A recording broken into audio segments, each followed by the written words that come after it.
Bismillahirrahmanirrahim. Assalamu alaykum. Hürmetli görürmenler. İstiklal gündəlik xəbərlərimizi görüşünlərini qarşı alımız. Mən Abdullah Yalğun. Programımızda vətənimiz Şərq Türkistan və dünya gün tərtibindəki ən mühim xəbərlərini huzuruna sunumuz. Qınamızda qıtınlar ekranımızda olsun. Xitay Şərq Türkistanda işğaliyyətini küçəytiş üçün yeni bir tədqiqat mərkəzi qurdu. Xitay Şərq Türkistandagi işğaliyyətini texmi mustahkamlash uchun yaqinqi yillarda bir qism tadqiqot organlarini yangidan ta'sis qilayotgan bo'lib, bu hafta atalmish ishlab chiqarish qurilish diviziyasida Şərq Türkistonni kontrol qilishga aloqador yangi bir tadqiqot markazi qurilgan. Xitay xabardorining aloqador xabarida ma'lum bo'lishicha, 11 avgust atalmish Şinjan ishlab chiqarish qurilish 5-diviziyasiga qarashli Shuanxi shahri bilan atalmish Şinjan ijtimoiy fanlar akademiyasi strategik hamkorlik kelishimi imzolagan va atalmish Şinjan ijtimoiy fanlar akademiyasi 5-diviziya chegara rayonini idora qilish institutining yupiq echish marosimini o'tkazgan. Xabarda bu qadimgi hamkorlikning maqsadining chegara rayonini idora qilish tadqiqotini cho'nqurlashtirish, tarixiy madaniyatga varislik qilish, chegara rayon muqimligiga yangi qo'zg'atqich kuch qo'shish ekanligi da'vo qilingan.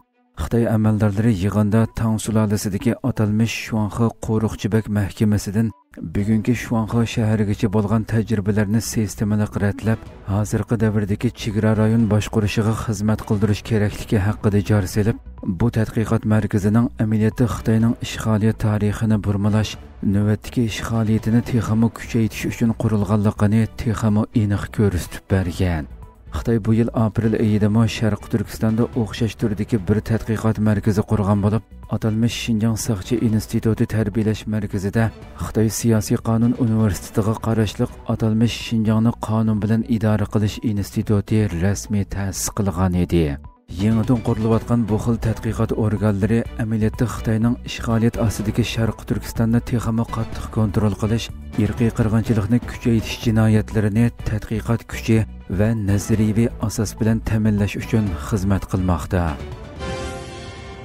Xitoyning Istanbuldagi soxta tashviqotiga moslashgan Uyg'urlar g'azab-nafrat qo'zg'adi. Xitoyning chet eldagi soxta tashviqot harakatlari borgan-sari kuchayayotgan bir vaziyatda Xitoyning Istanbulda turishliq bosh konsulxonasi oldingi hafta Fatih rayonida Uyg'urlarni nishon qilgan bir faoliyat o'rinlashtirgan bo'lib, mazkur soxta tashviqot yig'ilishiga bir turkum Uyg'urlarning aktivlik bilan qatnashishi muhojiratdagi Sharq Turkiston xalqining g'azab-nafratini qo'zg'adi. İstanbulda turishliq Xitoy bosh konsulxonasining organ to'rbetidagi uchurlarda ma'lum bo'lishicha, mazkur faoliyat 9 avgust İstanbulning Fatih rayoniga joylashgan Ali Amiri Efendi kultur markazida o'tkazilgan bo'lib, faoliyatga har qaysi millatdan bo'lib 120 kishining qatnashganligi bildirilgan. Faoliyatda Xitoyning bosh konsuli Wei Xiaodong so'z qilib, konsulxonaning yoshlar saloni o'tkazish, vatanga qaytib tuqqan yo'qlashga tashkillash, bolalar uchun Xitoy tili kurslari o'rinlashtirish qatorliq planlarni o'ttirg'a qo'ygan.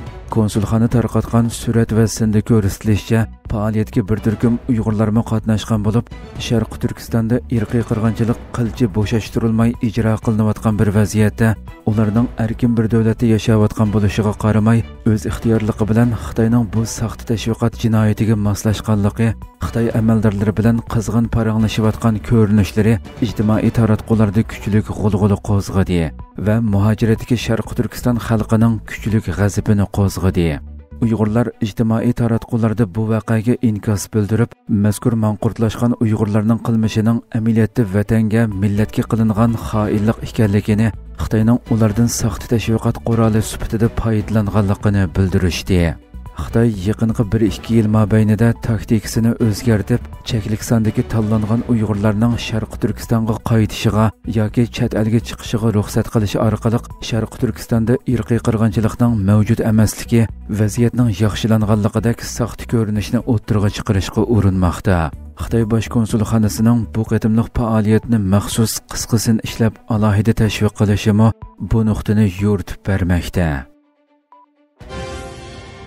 Zelenskiy Putin yangi hujumlarga tayyorlik qilyotdi dedi. Ukraina prezidenti Volodymyr Zelenskiy Rossiyaning urushdan keyingi mezgilga tayyorlik qilayotganligiga doir hech qanday alomat yo'qligini, Putinning Amerika prezidenti bilan ishga oshiriladigan uchrashishni o'zining shaxsiy g'alabasi sifatida ko'rsatishga tirishayotganligini bildirdi. Zelenskiy dushanba kechda e'lon qilgan bayonotida ruslarning urushdan keyingi mezgilga tayyorlik qilayotganligiga doir eng kichik bir alomatmi yo'q. Harbiy dokumentlarda ko'rsatilishicha, Putin Amerika prezidenti Trump bilan ishga oshiriladigan uchrashishni shaxsiy g'alabasi sifatida ko'rsatishga tayyorlanmoqda.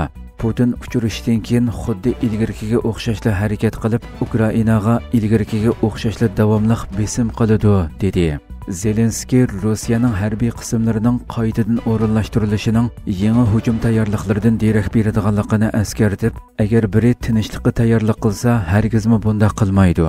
Ukraina hukumati ittifoqdoshlariga jang maydonidagi vaziyat, diplomatiya musofirlari va Rossiyaning kelgusidagi planlari haqida davomli ma'lumot beryotdi, dedi. Amerika prezidenti Donald Trump oldingi hafta e'lon qilgan bayonotida Ukrainadagi urushni oxirlashtirish nishon qilingan suhbat uchun Putinni Alyaskada ishga oshiriladigan boshliqlar uchrashishida kutib olganligini e'lon qilgan edi. Garchi Trump zamin almashtirishning zarur bo'ladiganligini aytgan bo'lsa-mu, Zelenskiy keyinchi bu ehtimollikni qat'iy rad qilgan. Netanyahu ishg'oliyat planiga sodiq ekanligini ta'kidladi. İsrailiya bosh ministri Benyamin Netanyahu Falastin davlati uchun planlangan zaminlarni emas, bugungi Iordaniya va Misrning bir qism joylarini o'z ichiga olgan Buyuk Isroiliya tasavvuriga intayin sodiq ekanligini bildirib, buni avlodma-avlod davomlashadigan tarixiy va ma'naviy burch deb atadi. Türkiye Ovozi Radyosu'nun bu vaqtdagi xabarida bildirilishicha, Netanyahu İsrailiyaning bir televiziya kanalining ziyoratini qabul qilganda bergan bayonotida bu yerga kelishni orzu qiladigan nurg'un Yahudi avlodlar bor edi. Bizdan keyinmi yana nurg'un Yahudi avlodlar bo'ladi, degan. Netanyahu bu Buyuk Isroiliya tasavvuriga sodiq yoki emasligi haqidagi savolga intayin sodiqman deb javob bergan. Buyuk Isroiliya hukumi 1967-yildagi Arab-Isroiliya urushidan buyon Isroiliya besib olgan Sharqiy Quddus, Iordan daryosining g'arbiy qirg'oqi, G'azza, Misrning Sinay yarim oroli va Suriyaning Golan egizligini ko'rsatish uchun ishlatilib kelmoqda. Netanyahu Falastin davlatining qurilishiga ko'p qatim qarshi chiqqan bo'lib, tanqidchilar uning hukumatining o'ltiraq rayonlarni qonunsiz shaklda kengaytirish siyosatining bu tasavvurni amalga oshirayotganligini, shuning bilan navbatdagi vaziyat orqali Falastin davlatining qurilishini mumkin bo'lmaydigan holatga keltirganligini ilgari surmoqda. Hurmatli ko'ruvchilarimiz, shuna qilib bugungi xabarlarimiz mush yerda oxirlashdi.